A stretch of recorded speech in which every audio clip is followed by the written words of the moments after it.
बांधकाम, light fitting, tiles और सभी प्रकार के कंस्ट्रक्शन काम के लिए कांटेक्ट करें।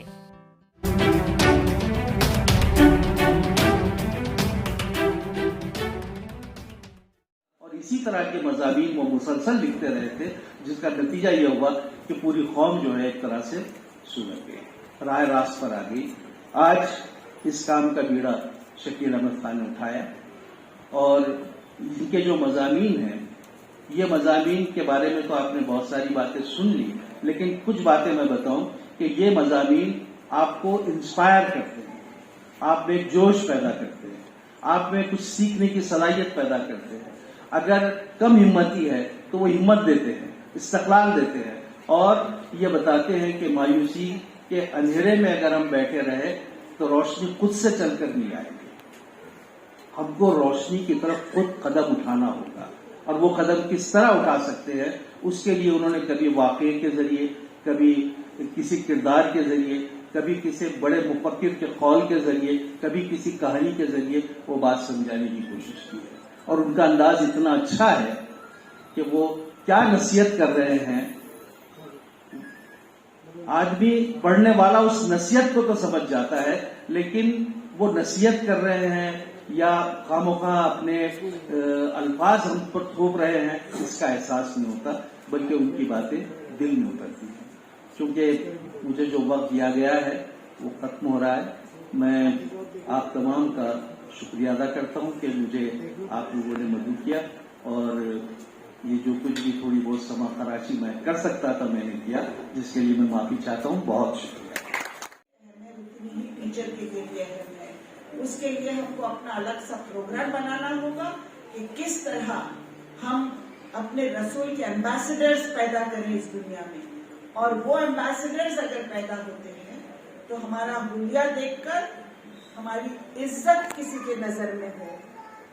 ये जरूरी है कि ये नहीं कि हम दिख रहे हैं, हमारे कौम को रिप्रेजेंट कर रहे हैं, लेकिन हमको देख के अगर दिल में इज्जत का जज्बा पैदा नहीं हो रहा है किसी और कौम में या हमारे अपने अंदर भी, तो फिर हमको इसके लिए इंट्रोस्पेक्ट करने की जरूरत है।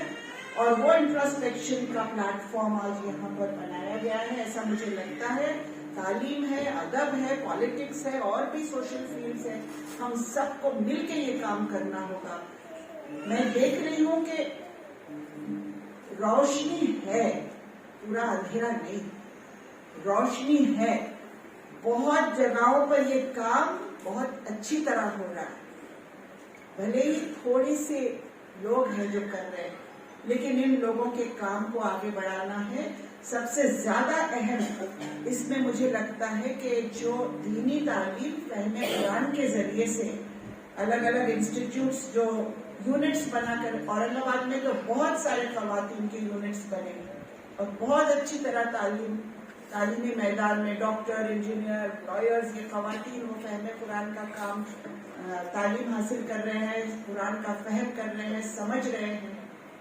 ये तो नए दिए लगा रहे हैं अपने समाज में और इन्हीं दियों की जरूरत है, खास तौर पर खवातीन के अंदर।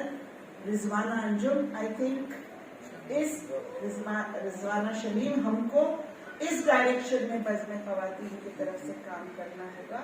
Late us work towards character building of mother's.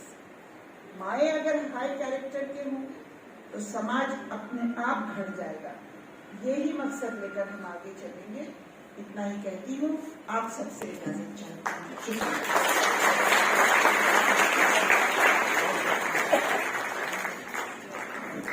बहुत बहुत शुक्रिया मोहतरम सर। इसका उन्वान है, दरअसल अपने तवील तालीमी तजुर्बे की बुनियाद पर मैंने कुछ बातें महसूस की है कि हमारी जो नौजवान नस्ल है और हमारे जो अवाम हैं वो बेराहरवी का शिकार हो रहे हैं। उसकी वजह क्या है? और हम ज़िंदगी में सिर्फ तकनीकी तालीम पर जोर दे रहे हैं, उसकी वजह से हमारे नौजवानों में और अवाम में तहज़ीब, शाइस्तगी, कल्चर, सभ्यता, नम्रता, ये चीज़ों की बहुत कमी हो रही है। तो ज़िंदगी को पूरी तरह समझना चाहिए, ज़िंदगी को टोटलिटी में समझना चाहिए। ये हम कैसे समझ सकते हैं? تو میں نے جو ہے اپنے مطالعے کے بنیاد پر انگریزی ادب میں جو خود سے کچھ مثالیں لی ہے، بڑے بڑے رائٹرز کی جو مثالیں دی کہ کس طرح نامساعد حالات میں، دشوار حالات سے انہوں نے اپنی زندگی کا سفر شروع کیا اور کامیابی کی بلندیوں پر پہنچے. اس طرح سے میں نے آج کے جو یہ حالات ناگفتہ ہے، مایوس کن ہیں، ہمارے نوجوان مایوس ہو جاتے ہیں، ڈپریس ہو جاتے ہیں، نشے کی طرف چلے جاتے ہیں، تو اس سے ان کو ابھارنے کی کوشش کی ہے، اس سے ان کو نکلنے کا راستہ بتانے کی کوشش کی ہے کہ اندھیرا ہمیشہ سے قائم رہا ہے اور اندھیرے کو اجالا شکست دے سکتا ہے، اور کس طرح شکست دے سکتا ہے اس کی مثالیں دے کر میں نے اپنی کتاب میں نوجوانوں کو، عوام کو بتانے کی کوشش کی. سر اس میں کتنے مضامین کا کتنے مضامین شامل کیے گئے ہیں اور اس کے بعد آپ فیوچر کیا کیا؟ اس کتاب میں 31 مضامین شامل ہیں جو مختلف اخبارات میں شائع ہوتے رہے ہیں.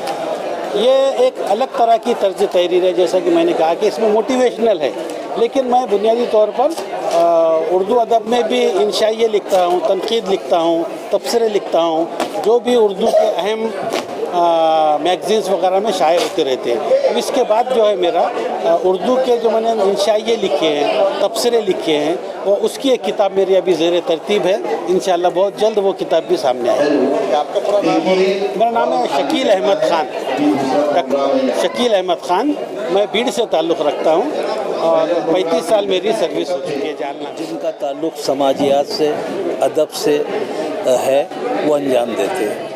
اسی سلسلے کی آج ایک کڑی تھی جس کے تحت 3 پروگرام تھے. ایک پروگرام تو تھا کہ محترمہ فوزیہ خان صاحبہ کو جو سنسد ایوارڈ ملا اس کے بارے میں. دوسرا پروگرام تھا شکیل احمد خان کی کتاب کا رسم اجرا، اور تیسرا پروگرام تھا بزم خواتین کا افتتاح یا اس کا قیام. تو یہ تینوں چیزیں آج بہت ہی حسن خوبی کے ساتھ انجام پائیں. اور شکیل احمد خان صاحب کی جو کتاب ہے، میں سمجھتا ہوں کہ یہ اپنی نوعیت کی واحد کتاب ہے جو ان لوگوں کو انسپائر کرتی ہے جو کسی وجہ سے ہمت ہار کے بیٹھے ہیں، یا جن کے اخلاقی طور پر وہ گراوٹ محسوس کر رہے ہیں، یا وہ نوجوان جن میں ساری صلاحیتیں تو ہیں لیکن ان کو وہ راہ نہیں ملتی جس پر ان کو چلنا چاہیے. تو یہ تمام باتوں کا احاطہ کرتے ہوئے انہوں نے یہ کتاب مرتب کی ہے، لکھی ہے، اور بہت عمدہ کتاب ہے. عام طور پر ہم شاعری اور افسانے اور ناول تو لکھتے رہتے ہیں، لیکن ایسی کتابوں کی ہمارے کو آج سخت ضرورت ہے تاکہ ان کو پڑھنے کے بعد ہمارے نوجوانوں میں اس کا کچھ نہ کچھ اثر